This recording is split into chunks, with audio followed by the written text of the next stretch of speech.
નમસ્કાર વિદ્યાર્થી મિત્રો, 12th science physics chapter number 12 lecture number 8. તો વિદ્યાર્થી મિત્રો, લેક્ચર નંબર 7માં આપણે હાઇડ્રોજન પરમાણુ છે એનો વર્ણપટ છેલ્લે તૈયાર કર્યો. વર્ણપટના આધારે આપણે વાત કરેલી કે એની અંદર ઉત્તેજિત અને આયનીકરણ એવી બે વસ્તુઓ માટે આપણે તૈયાર કરવાના છીએ.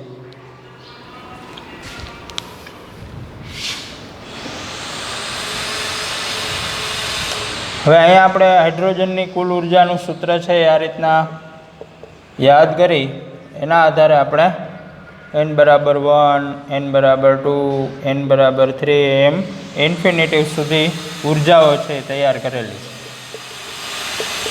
તમને કાલે ખાલી જગ્યા સ્વરૂપે આ હોમવર્ક છે આપેલું.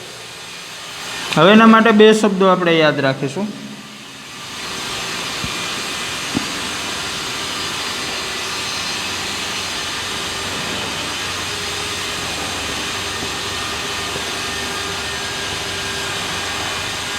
હવે જુઓ, અહીંયા મેં દોર્યું છે એમાં થોડુંક તમારે અવલોકન કરવાનું કે હાઇડ્રોજનનો ઉર્જા સ્તર મારે બનાવવો હોય, ઉર્જાના આધારે જે વર્ણપટ તૈયાર કર્યો છે એની અંદર તમે જોશો તો n બરાબર 1ની જે ઉર્જા મળે, 2ની જે ઉર્જા મળે, 3ની જે ઉર્જા મળે, 4ની જે ઉર્જા મળે, એમ ક્રમશઃ ઇન્ફિનિટિવ સુધી આપણે ઉર્જાઓ ગણતા જઈએ. તો એના ઉપરથી તમે એક અવલોકન છે એ વિચારી શકો.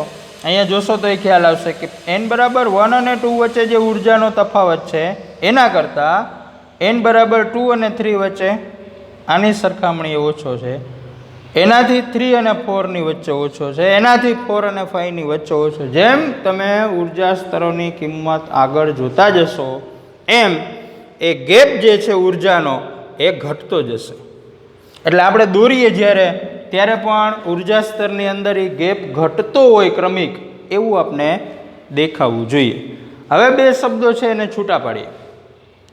અહીંયા આપણે નામ આપ્યું હતું આ ધરા અવસ્થા અથવા ધરા સ્થિતિ. અહીંથી પ્રથમ ઉત્તેજિત અવસ્થા છે એની શરૂઆત થાય છે. એટલે પ્રથમ ઉત્તેજન, પછી ક્રમશઃ દ્વિતીય, તૃતીય, ચતુર્થ, એ રીતના ઉત્તેજિત અવસ્થાઓ છે ગોઠવાયેલી છે. એમાં આપણે પહેલાં ઉત્તેજિત સ્થિતિમાન વિશે અભ્યાસ કરવાના છીએ. સાંભળજો ખાસ.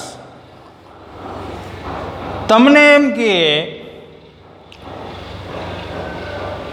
કે ચતુર્થ ઉત્તેજન, તૃતીય ઉત્તેજન, દ્વિતીય ઉત્તેજન, પ્રથમ ઉત્તેજન, તો એ બધા શબ્દો ઉત્તેજિત કક્ષાનો નંબર બતાવે છે. કેટલામી ઉત્તેજિત કક્ષા? પ્રથમ ઉત્તેજનનો મતલબ પ્રથમ ઉત્તેજિત અવસ્થા.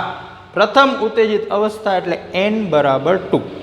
હવે જોજો, આમાં એક વસ્તુ ફિક્સ છે કે તમને ઉત્તેજન પૂછેલું હોય તો હાઇડ્રોજન પરમાણુનો ઇલેક્ટ્રોન હંમેશા ધરા સ્થિતિમાં હોય.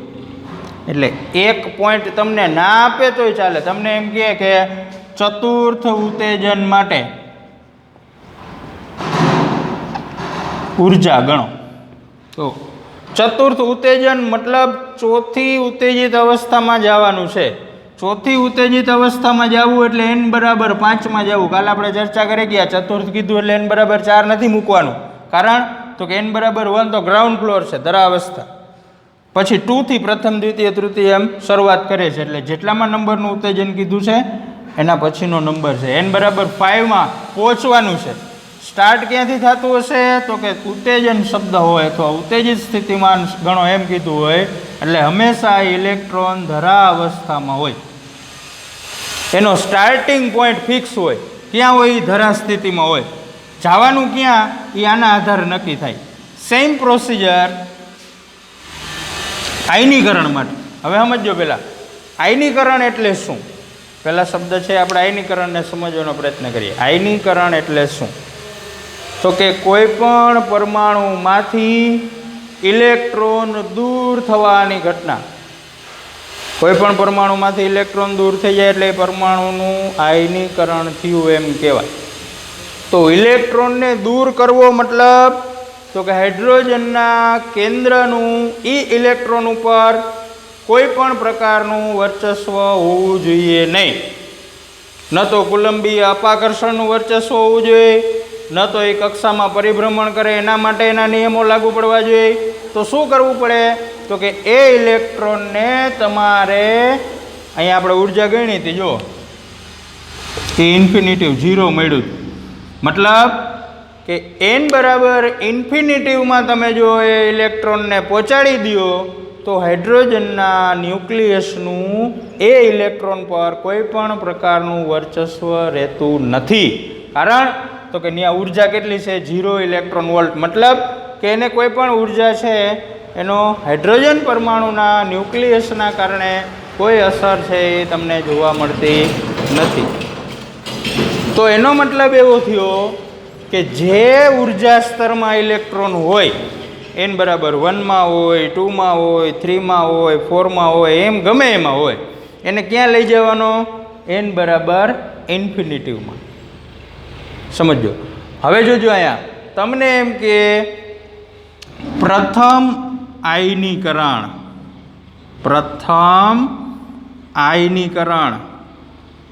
તો પ્રથમ આયનીકરણનો મતલબ સમજો. આયનીકરણ એટલે એક પોઈન્ટ ફિક્સ થઈ ગયું. કયું? End point. ક્યાં જવાનું? તો કે ઇન્ફિનિટિવમાં જવાનું. અહીંયા જે શબ્દ છે એ ક્યાંથી જવાનું એ કહે તમને. ક્યાંથી જવાનું? તો કે પ્રથમ ઉર્જા સ્તરમાંથી. પ્રથમ એટલે n બરાબર 1માંથી જવાનું. ક્યાં જવાનું? ઇન્ફિનિટિવમાં. આને કહેવાય પ્રથમ આયનીકરણ. કોઈ પણ ઇલેક્ટ્રોન ધરાવસ્થામાંથી n બરાબર ઇન્ફિનિટિવમાં સંક્રાંતિ કરે તો પ્રથમ આયનીકરણ થયું કહેવાય. દ્વિતીય આયનીકરણ એવો શબ્દ મૂકાણો તો આયનીકરણ એટલે એન્ડ પોઈન્ટ ફિક્સ થઈ ગયું, n બરાબર ઇન્ફિનિટિવમાં પહોંચવાનું છે. ક્યાંથી? તો કે દ્વિતીય આયનીકરણ એટલે n બરાબર 2માંથી. તૃતીય કીધું હોય તો n બરાબર 3માંથી. ચતુર્થ કીધું હોય તો n બરાબર 4માંથી. હવે સાંભળજો, ઉત્તેજન માટે સ્ટાર્ટિંગ પોઈન્ટ ફિક્સ કયું? તો કે ક્યાં હોય? ધરા સ્થિતિમાં. જો ઉત્તેજન કીધું હોય તો આયનીકરણ કહીએ તો એન્ડ પોઈન્ટ ફિક્સ. ક્યાં જવાનું એ ફિક્સ?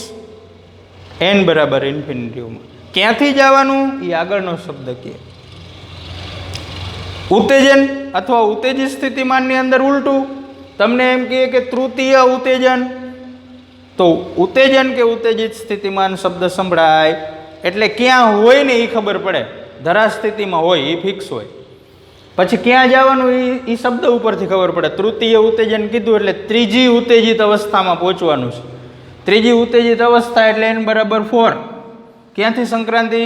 તો કે n બરાબર 1માંથી 4માં સંક્રાંતિ કરવાની. એટલે 1 અને 4 ઉર્જા સ્તરો વચ્ચે ઇલેક્ટ્રોનની સંક્રાંતિ થાય. એટલે ઉત્તેજિત કે ઉત્તેજન શબ્દ આવે તો ક્યાંથી સંક્રાંતિ કરવાની ફિક્સ થઈ જાય? ધરા અવસ્થામાંથી. આયનીકરણ શબ્દ આવે તો ક્યાં જવાનું? એન્ડ પોઈન્ટ ફિક્સ થઈ જાય. ક્યાંથી જવાનું? તો કે એ શબ્દ ઉપરથી તમારે નક્કી કરવાનું. દ્વિતીય આયનીકરણ એટલે ઇન્ફિનિટિવમાં પહોંચવાનું છે. ક્યાંથી? તો કે દ્વિતીયમાંથી એટલે બીજામાંથી પહોંચવાનું છે. n બરાબર 2માંથી n બરાબર ઇન્ફિનિટિવમાં પહોંચવાનું છે. બરાબર. હવે ઉર્જાઓના મૂલ્યમાં કશો ફેરફાર થતો નથી. તમને જે અહીંયા E1 મળ્યું એ આ સૂત્રના આધારે ગણ્યું. હવે એ તમે આયનીકરણમાં ગણો કે ઉત્તેજિત સ્થિતિમાનમાં ગણો, સૂત્રમાં જ કિંમત મૂકવાની છે. એટલે ઉર્જા સ્તરની ઉર્જામાં કોઈ પણ પ્રકારનો ફેરફાર થશે નહીં. માત્ર તમારે ઉત્તેજિત અને આયનીકરણ બંને માટે કઈ રીતના ગણવું એ જ ખાસ યાદ રાખવાનું છે. ફરી એક વખત, ઉત્તેજિત અવસ્થાની કોઈ બાબત હોય અથવા ઉત્તેજન શબ્દ છે એ આપણે પ્રથમ ઉત્તેજન, દ્વિતીય ઉત્તેજન આવો સાંભળીએ અથવા લખેલો વાંચીએ એટલે એક વસ્તુ તમારા મગજમાં તૈયાર થવી જોઈએ કે ઉત્તેજિત સ્થિતિમાન એટલે n બરાબર 1માં છે ઇલેક્ટ્રોન. આયનીકરણ ગણવાનું થાય છે તો ક્યાં લઈ જવાનો છે એ ફિક્સ થઈ જાય છે. n બરાબર ઇન્ફિનિટિવમાં તમારે લઈ જવાનું. હવે જો હું આની ઉલટી સંક્રાંતિ વિચારું, સાંભળજો, કે 2 માંથી ઇલેક્ટ્રોન 1 માં સંક્રાંતિ કરે છે, 3 માંથી 1 માં સંક્રાંતિ કરે છે, 4 માંથી 1 માં સંક્રાંતિ કરે છે, ઇન્ફિનિટિવ માંથી 1 માં સંક્રાંતિ કરે છે. આ દરેક બાબતમાં n બરાબર 1 માં સંક્રાંતિ કરીને ઇલેક્ટ્રોન આવે છે જુદા જુદા ઉર્જા સ્તરમાંથી.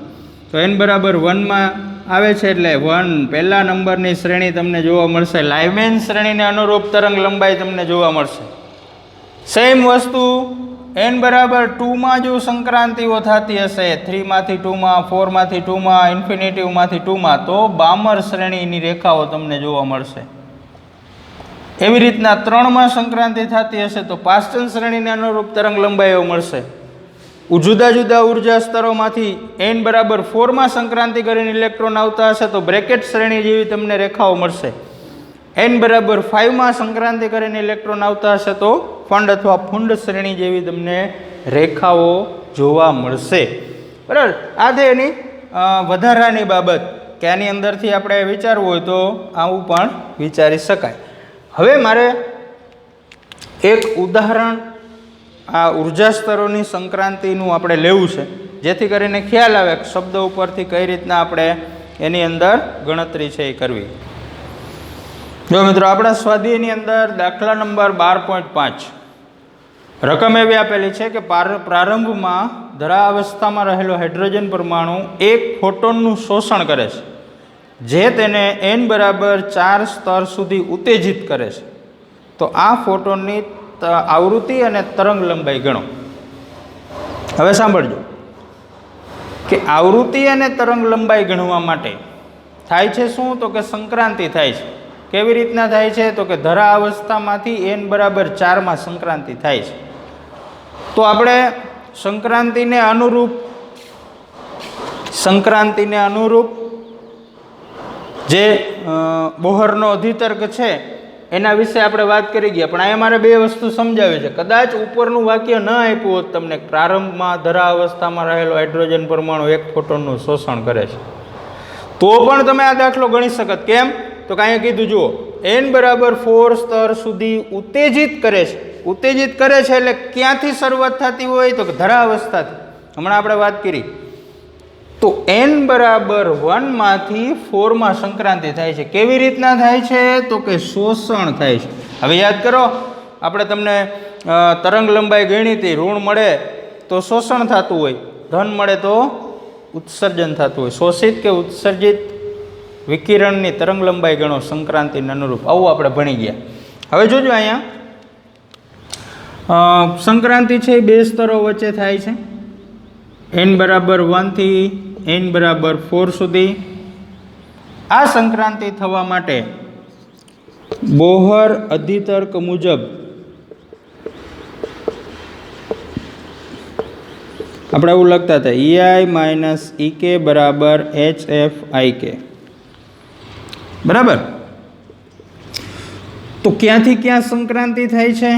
તો કે n બરાબર 1 થી 4 માં છે. ક્યાં? તો કે 1 માં, એટલે અહીંયા E1. ક્યાં સંક્રાંતિ કરે છે? 4 માં, HFIK. હવે આ છે એ ઋણ મૂલ્ય છે, એની ઉર્જા છે એ આપણે મળવી જોઈએ. જો ઋણ મૂલ્ય અત્યારથી દૂર કરવું હોય તો આ જે સંક્રાંતિ છે એને તમારે ઉલટી લખવી પડે. બરાબર. એટલે પહેલું કામ મારે શું કરવું પડશે? તો કે આ જે ઉર્જાનો તફાવત મળે છે એ તફાવત અનુરૂપ, હવે જો ધન સિમ્બોલ મારે લેવો હોય તો ફરજિયાત નથી, પણ લેવો હોય તો હું અહીંયા આવું કરું કે E4 માઇનસ E1 બરાબર HFIK. શોષણ હતું એટલે મારે ક્યાંય ઋણ નિશાની ટૂંકમાં મને નડે નહીં, એટલા માટે E4 માઇનસ E1. હવે મારી પાસે જોજો, સમીકરણ 1 માટે E4 અને E1 ની કિંમત આપણી પાસે હોવી જોઈએ. તો હાઇડ્રોજન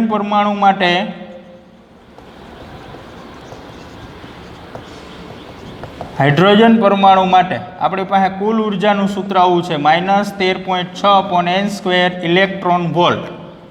તો પહેલાં તમારી પાસે 1 માટેની ઉર્જા ગણી દઈએ, -13.6 ઇલેક્ટ્રોન વોલ્ટ, અને n બરાબર 4 માટેની ઉર્જા આપણી પાસે હોવી જોઈએ.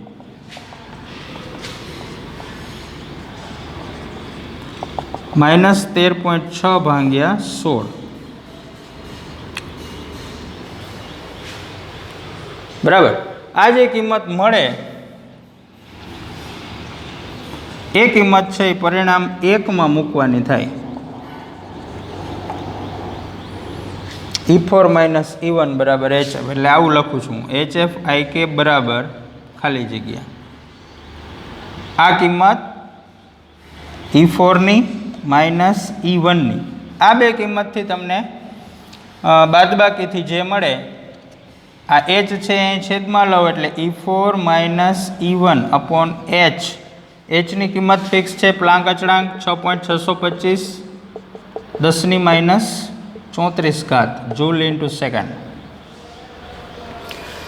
F મળી ગયો અહીંયા. આ કિંમતો છે હવે અહીં તમે મૂકશો, એના આધારે તમારે મને FIK નો જવાબ છે એ દેવાનો છે. એ જવાબ તમને કેમાં મળશે તો કે આવૃત્તિ છે એટલે હર્ટ્ઝમાં મળશે. આમાં કિંમત મૂકીને E4 ની કિંમત કેલ્ક્યુલેટરથી ખાલી તમારે ભાગાકાર કરવાનો છે, જે જવાબ આવે અહીંયા લખવાનો છે. H ની કિંમત મેં તમને અહીંયા આપેલી છે, E1 અહીંયા ગણેલું છે. આટલી કિંમતો મૂકી F નો જવાબ મળશે. F ઉપરથી C/λ લખશું એટલે આપણે લેમડાનો છે એ જવાબ મળશે. અહીંયા જે જવાબ મળે છે અહીંયા હું ખાલી જગ્યા રાખું છું, એ જવાબને તમારે આગળના સ્ટેપમાં કન્ટિન્યુ કરવાનો છે. લેમડા જોઈએ છે આની અંદરથી, એટલે વ્યસ્ત કરીને 1/, જે તમારો જવાબ છે એ રહેશે λIK બરાબર આ C છે અહીંયા ગુણાવીશ એટલે C/F ની જે કિંમત મળી FIK ની, એટલે અહીં કૌંસમાં આમ રાખું છું, આ લખવાનું નથી, તમારે ડાયરેક્ટ FIK ની અહીં કિંમત મૂકવાની છે. બરાબર. FIK ની જે કિંમત મળે છે આ FIK થયું, અહીંયા FIK. એના આધારે તરંગ લંબાઈ છે એ તમારે ગણવાની છે. તરંગ લંબાઈ છે એને એંગસ્ટ્રોમ એકમ સુધી તમારે પહોંચાડવાની છે. ફરીથી દાખલો કેમ ગણવાનો છે એની વાત કરી દઈએ. આપણા સ્વાધ્યાયમાં 12.5 પ્રારંભમાં દ્રાવસ્થામાં રહેલો હાઇડ્રોજન પરમાણુ છે એ 1 ફોટોનનું શોષણ કરે છે, જે તેને n બરાબર 4 સ્તર સુધી ઉત્તેજિત કરે છે. આ ફોટોનની આવૃત્તિ અને તરંગ લંબાઈ ગણો. તો આપણે બોહર અધિતર્કનો ઉપયોગ કર્યો છે. સંક્રાંતિ થાય છે એટલા માટે n બરાબર 1 માંથી 4 માં સંક્રાંતિ થાય છે, એટલે EI ની જગ્યાએ E1, EK ની જગ્યાએ E4 બરાબર HF IK. શોષણ થાય છે એટલે શોષણને દૂર કરવા માટે આપણે ઉલટાવી નાખ્યું પદ, અથવા સામેની બાજુ ઋણ નિશાની આપી શકાય HF IK ને, કારણ કે -F આન્સર છે એ આપણને મળશે માઇનસમાં. એટલે આપણે માઇનસ નિશાની નડે નહીં એટલા માટે શોષણ થતું હશે એવી જગ્યા ઉપર આપણે ઉર્જા સ્તરો છે એની ઉર્જા ઉલટાવી દીધી, જેથી કરીને માઇનસ કેન્સલ થઈ ગયું. હવે હાઇડ્રોજન પરમાણુ માટે આપણે કુલ ઉર્જાનું સૂત્ર જાણીએ છીએ, -13.6/n² ઇલેક્ટ્રોન વોલ્ટ. એમાં પરિણામ 1 ની અંદર મારે 2 ઉર્જા સ્તરોની ઉર્જાની જરૂર છે, E1 અને E4. એટલે એક વખત n બરાબર 1 મૂકીશ એટલે પહેલા ઉર્જા સ્તરની કિંમત મળશે, n બરાબર 4 મૂકીશ એટલે ચોથા ઉર્જા સ્તરની કિંમત મળશે. એ બંને કિંમતો છે પરિણામ 1 માં મૂકશું એટલે એના આધારે આપણે આવૃત્તિ મળશે. બરાબર. આવૃત્તિની જે કિંમત મળે છે એના ઉપરથી તરંગ લંબાઈ ગણવા માટે આવૃત્તિ અને તરંગ લંબાઈ વચ્ચેના સંબંધનો આપણે ઉપયોગ કર્યો છે. F બરાબર C/λ. એમાંથી લેમડાને કરતાં બનાવશું એટલે લેમડા બરાબર C/FIK. FIK ની જે કિંમત મળે છે તમારે સૂત્રની અંદર મૂકી અંતિમ જવાબને એંગસ્ટ્રોમ એકમ સુધી લઈ જવાનું છે. એંગસ્ટ્રોમ એકમ સુધી લઈ જવા માટે શું કરવાનું તો કે પહેલાં તમારે ઘાત 10⁻10 મીટર સુધી પહોંચાડવી પડે. પછી તમે 10⁻10 મીટરને દૂર કરી એની જગ્યાએ એંગસ્ટ્રોમ લખી શકો. આપણે વર્ણપટ શ્રેણીઓના દાખલામાં એંગસ્ટ્રોમ સુધી પહોંચાડેલ છે એટલે એ કોઈ સમસ્યા નથી. ઓકે, હમણાં આગળ આપણે દાખલો ગણ્યો 13.6 હતો. હવે આપણે 13.5 જોઈએ છીએ સ્વાધ્યાયનો. આગળની જે રકમ હતી એમાં 13.5ની બદલે 13.6ની રકમ છે. હવે જે આપણે રકમ લખેલી છે સ્વાધ્યાયના 13.5ની રકમ છે. એની અંદર રકમ એવી આપેલી છે કે હાઇડ્રોજન પરમાણુની ધરાવસ્થાની ઉર્જા -13.6 ઇલેક્ટ્રોન વોલ્ટ છે. ધરાવસ્થા એટલે n બરાબર 1, તો 1 માટે આપણે સૂત્રમાંથી પણ ગણેલી છે. આ અવસ્થામાં ઇલેક્ટ્રોનની ગતિ ઉર્જા અને સ્થિતિ ઉર્જા ગણો. એટલે એનો મતલબ એવો થયો કે -13.6 ઇલેક્ટ્રોન વોલ્ટ છે એ અવસ્થા માટેની કુલ ઉર્જા છે. કુલ ઉર્જા -13.6 ઇલેક્ટ્રોન વોલ્ટ. ગણવાનું છે આપણે શું, તો કે ગતિ ઉર્જા અને સ્થિતિ ઉર્જા. હવે સાંભળજો, આપણે જે સમીકરણો તાર્યા એમાં ગતિ ઉર્જાનું સમીકરણ આપણે આ રીતના તારવા ગયા હતા, 1/2mv². અહીંયા mv² ની કિંમત ગણવા માટે બે બળોની સરખામણી કરી હતી. 4πε0 Q1 Q2/r². હાઇડ્રોજન પરમાણુની વાત છે એટલે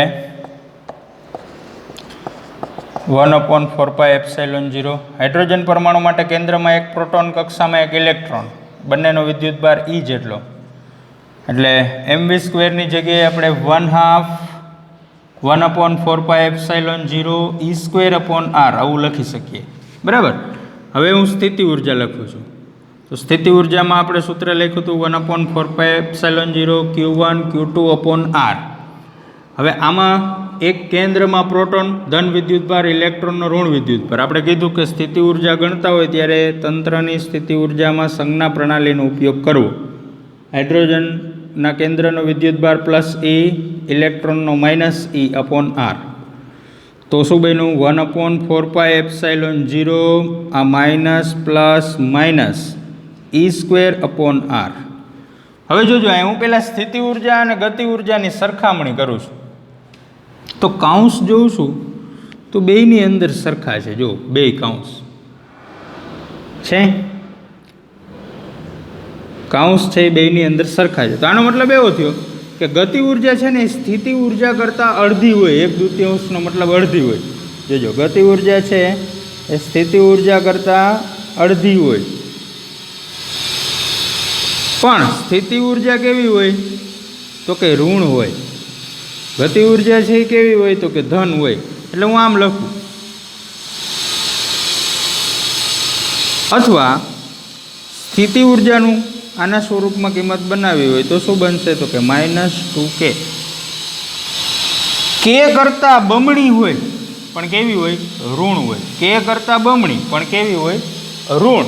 હવે જોજો, અહીંયા આના આધારે કુલ ઉર્જા મેં બનાવી. કુલ ઉર્જાના સૂત્રમાં આપણે કિંમત મૂકીએ k + u. k આપણે મળ્યું 1/2 4πε0 E²/r પ્લસ આ ઋણ મળ્યું એટલે સીધું અહીંયા -1/4πε0 E²/r. બંનેમાંથી આ કાઉન્સ છે એને કોમન લઈએ. 1/4πε0 E²/r વધુ કૌંસમાં 1/2 માઇનસ અહીંયા કાંઈ નહીં તો 1. અડધામાંથી 1 બાદ કરીએ એટલે જવાબ મળ્યો 4πε0 E²/r -1/2. એ -1/2 અહીંયા આગળ આપીએ એટલે શું બન્યું? -1/2 1/4πε0 E²/r. હવે અહીં મારે સરખામણી કરવી છે. જોજો, આટલું તો ગતિ ઉર્જામાં છે 1/4πε0 E²/r. આની જગ્યાએ k લખું તો આમ થયું E = -k. E = -k. તો આ k સાથેનો બેયનો સંબંધ થયો U = -2k. બરાબર. અથવા કેના સ્વરૂપમાં કુલ ઉર્જાના સૂત્રમાં આપણે કિંમત મૂકીએ બંને, તો આ k યુની જગ્યાએ શું લખવાનું? -2k વધુ -k. આમ પણ તમે વિચારી શકો. આનાથી ઉલટું પણ વિચારી શકો. આનાથી ઉલટું પણ વિચારી શકો. જો E = -k તો k = -e. કુલ ઉર્જાના સંદર્ભમાં આપણે બંને સૂત્રો બનાવવા છે. બરાબર. હવે U = -2k તો k ની જગ્યાએ શું લખી શકાય? k ની જગ્યાએ -e. એની જગ્યાએ શું લખી શકાય? માઇનસ ઈ.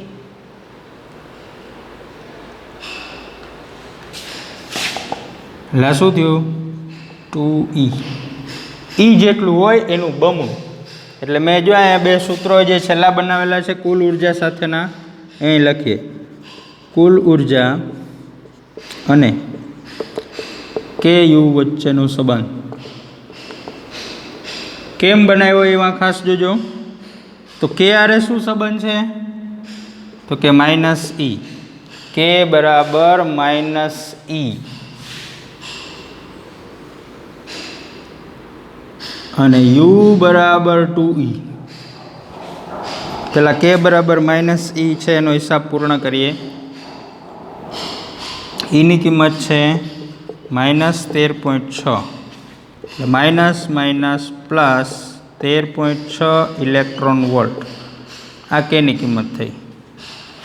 હવે મારે યુની કિંમત લખવી છે, એટલે કે સ્થિતિ ઉર્જાની કિંમત લખવી છે. તો સ્થિતિ ઉર્જાની કિંમત એનું આપણે શું બનાવ્યું સૂત્ર? યુ બરાબર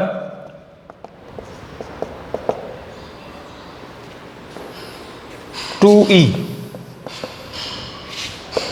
યુ બરાબર ઈની કિંમત -13.6 ગુણાકાર કરી તમારે ખાલી જગ્યામાં કિંમત મૂકવાની છે. બરાબર. એટલે ગતિ ઉર્જા અને સ્થિતિ ઉર્જાનો કુલ ઉર્જા સાથેનો સંબંધ એનો આપણે અહીંયા ઉપયોગ કરી અને કિંમતો છે ગણેલી છે. રકમ આપણી પાસે એવી હતી કે હાઇડ્રોજન પરમાણુની ધરાવસ્થાની ઉર્જા -13.6 ઇલેક્ટ્રોન વોલ્ટ છે. આ અવસ્થામાં ઇલેક્ટ્રોનની ગતિ ઉર્જા અને સ્થિતિ ઉર્જા ગણો.